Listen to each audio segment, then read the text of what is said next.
আমি শুনেছি সেদিন তুমি সাগরের ঢেউয়ে চেপে নীল জল দিগন্ত ছুঁয়ে এসেছো।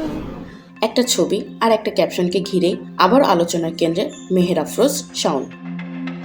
শাওন সম্প্রতি ফেসবুকে সাবেক প্রধানমন্ত্রী শেখ হাসিনার সঙ্গে অভিনেত্রী নুসরাত ইমরোজ তিশার একটি ছবি শেয়ার করেন। ছবিতে তিশাকে শাড়ি পরা অবস্থায় দেখা গেলেও আসল আলোচনা জন্ম দেয় শাওনের ব্যঙ্গাত্মক মন্তব্য।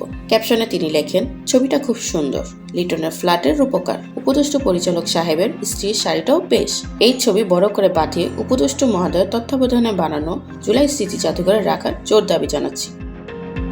এই বক্তব্যে তিনি স্পষ্টভাবে ইঙ্গিত করেন অন্তর্বর্তী সরকারের সংস্কৃতি উপদেষ্টা মোস্তফা সরোয়ার ফারুকীর দিকে। কিন্তু লিটনের ফ্ল্যাট কেন? 2004 সালে ব্যাচেলর সিনেমা, যেটা সেই ফ্ল্যাট একসময় প্রেমিক প্রেমিকাদের গোপন ঠিকানা হিসেবে আলোচিত ছিল, 20 বছর পর সেই স্মৃতি টেনে আবারও উপদেষ্টা তকমা।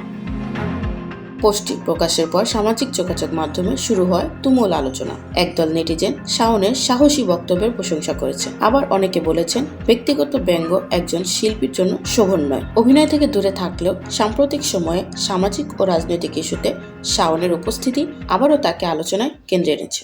আমি শুনেছি সেদিন নাকি তুমি তুমি তুমি মিলে তোমরা সদল বলে সভা করেছিলে, আর সেদিন তোমরা নাকি অনেক জটিল ধাঁধা না বলা অনেক কথা তুলেছিলে।